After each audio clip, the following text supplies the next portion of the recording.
Hey, it's Jessica. I'm back today and I want to introduce you to Brent Jensen with performanceair. I'm so excited to have you. Did I get that right? You did. You're fantastic. Thank you. Great. That's good. So we're glad to have you here today. We are going to be talking about HVAC. So heating, air conditioning, and vent. Tell us what HVAC stands for since it's not just me guessing. Yeah, it's heating, ventilation, and air conditioning. So. Okay. So I was close. Yeah, you did I great. was very close. Very good. Well, we're glad to have him here.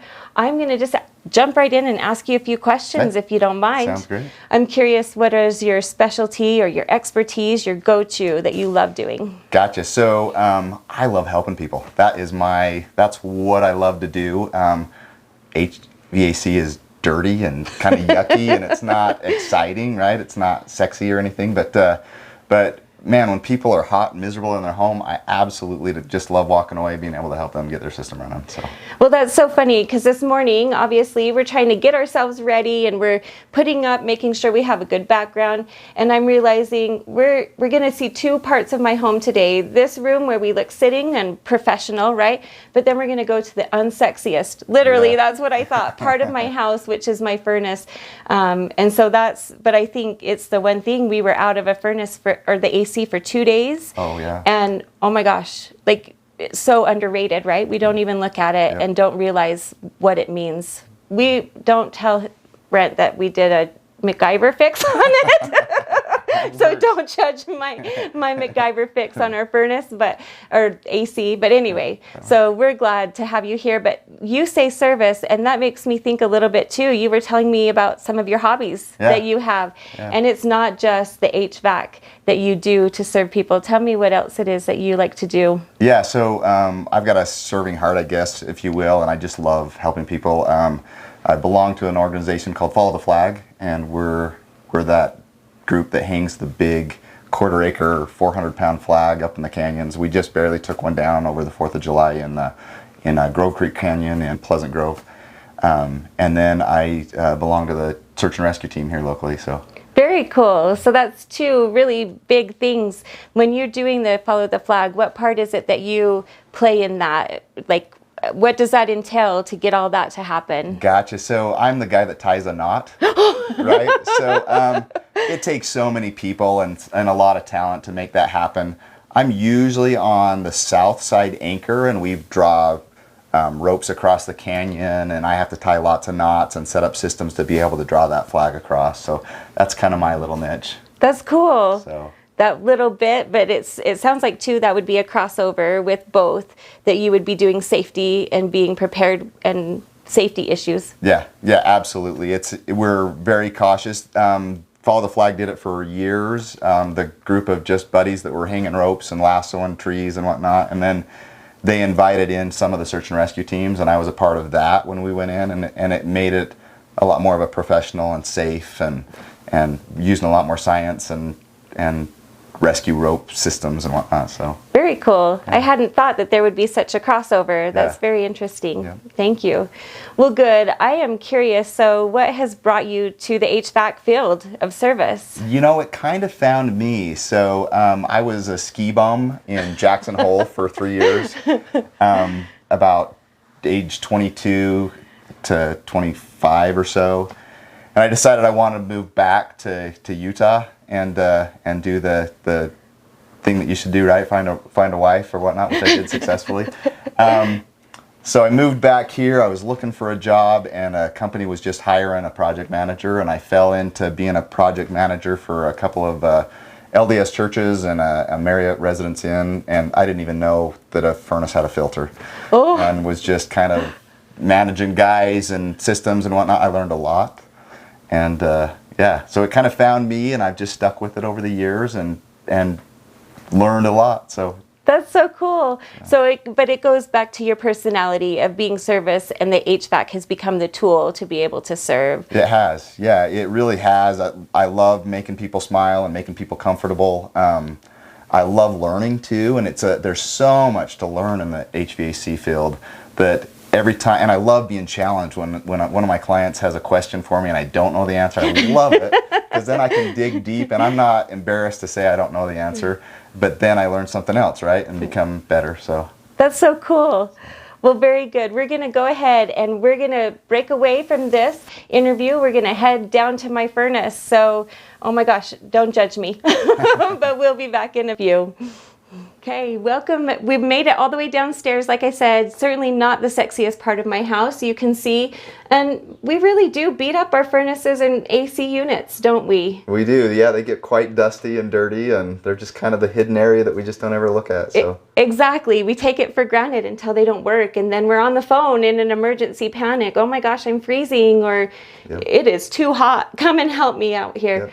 So what are a couple of the things that we can be looking for as homeowners that are good maintenance on the furnace? So like I said earlier, one of the most neglected things is dirt and dust, and that's the hardest thing on our system.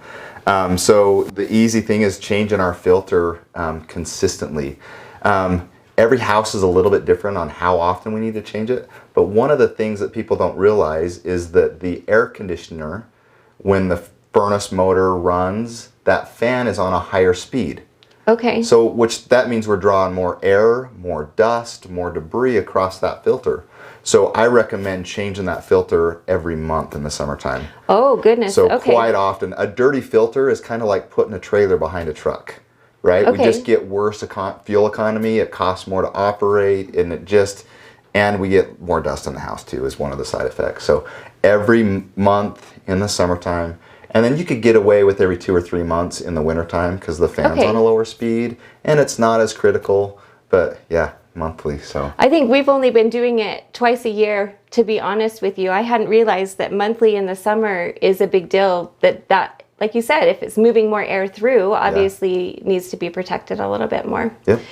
All right, so we're going to go ahead and open it up and tell me, I'm nervous about this part. I don't know why.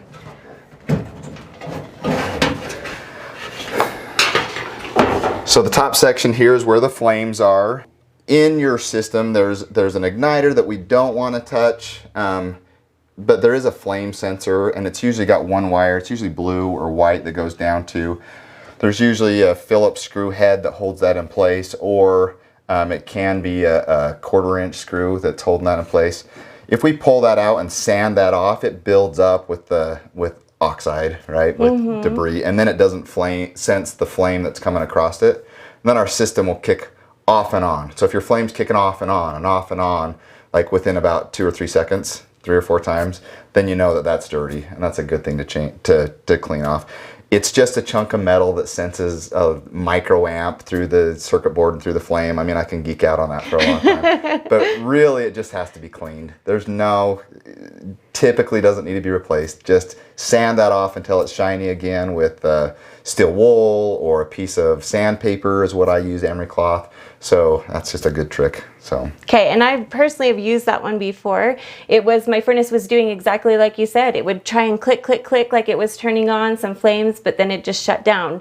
Click, click, click, just like you said. And it was fairly easy, but I did the wrong thing and I opened that first and I had to replace it. So I promise that the igniter, stay away. Yes, yeah, the igniter usually has 2 wires going to it, and they're ceramic and they can break super easy. Yep. So that's a common call for us to go on when people get into their own furnace and try to fix stuff. So just be really aware. If it's got 2 wires, stay away. So. And what if they're nervous about that? I mean, like, there are some people like me, I can go in and get myself into trouble pretty quick, right? So where would you say is a good place to draw that line of call a professional for safety matters or try and do it yourself? You know, that's a tough question because everybody's comfort level is just a little bit different. So there's some people that, women, men, it doesn't matter, that are just handy and can do stuff like that. But if you're intimidated, nervous in any way, give us a call. In fact, a lot of stuff we know is free, and when we get really, really busy, I'm happy to talk somebody through something over the phone. Okay. And you could, a lot of times, even send me a picture of what you're looking at and be like, okay, I saw this. Is this the flame sensor, or is this the igniter? What do you want? What should I do? And a lot of times I can walk people through stuff. Okay. So that's the same that happened to me, was that we were able to get it open, walk through it on the phone. It was an easy fix, but I was so grateful. I can't even say, because then the furnace was working again, Yeah. right? And Yeah. again, it's one of those things we take for granted. Yeah. The heat's going to turn on, and if it doesn't, oh my gosh, Yeah. this is where you are. Yep, exactly. Well, good. Thank you. Let's go on. You said the next thing is filtration. Filtration, yeah. The filter's usually in the bottom of this, and this one's a little tight, so in our system, we've got the air comes down the return air and then comes into the blower motor, which is right in here, kind of hidden behind all this fun stuff. And then the air blows up across the furnace. This is where the heat happens. This is where the air conditioning cooling happens from the outside air conditioner. So filtration is going to be between this drop down air box and the blower motor. Some systems might be just a little bit different, but that's how this one ends up being. So filtration system, there's a kind of a spring-loaded clamp. And then I just pull out that. Oh no. Obviously this one needs to be changed. Gotcha, yeah, that one's a dirty one. Like I said, once a month is a good time to change those for the air conditioning season. One thing about our filtration system, like I said, earlier, our filters are not so much to reduce the dust in our home as much as they are to protect the system so it runs efficiently. So we think of buying the highest, most expensive filtration. Know that that is resistant on our system, and it'll actually cost you more in operating costs when you get the super dust eater filters and whatnot. There is a fine line with that, right? Because everybody wants to reduce the dust, and every system is different, so it's a hard just one size fits all answer. But yeah, I would go with a lower expensive filtration system if your system seems to be costing you a lot of money. Okay. So. And that's certainly something that you can get as you guys are here. That would be a good question to ask. Yeah, absolutely. If you're doing regular maintenance, ask whoever that professional is, and they'll be, I'm sure, glad to help you figure out which one works best for your system. Yep, absolutely.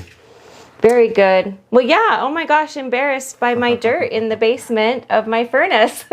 You know, it's time to change the filter. Yeah, one thing to look at too, if it's hard maybe to see on the camera, I don't know if you can tell, but if you ever have a filter that the dust side is kind of concaving, then you know that it's really working hard to suck, right? Think of a piece of paper in there and it's sucking the piece of paper in. That's exactly what this is doing, and you see that just kind of concaved in because it's loaded with debris. And I can see some of the ripples are starting to distort even too. That's probably another part of that. Stretching out. Yep. Okay. Absolutely.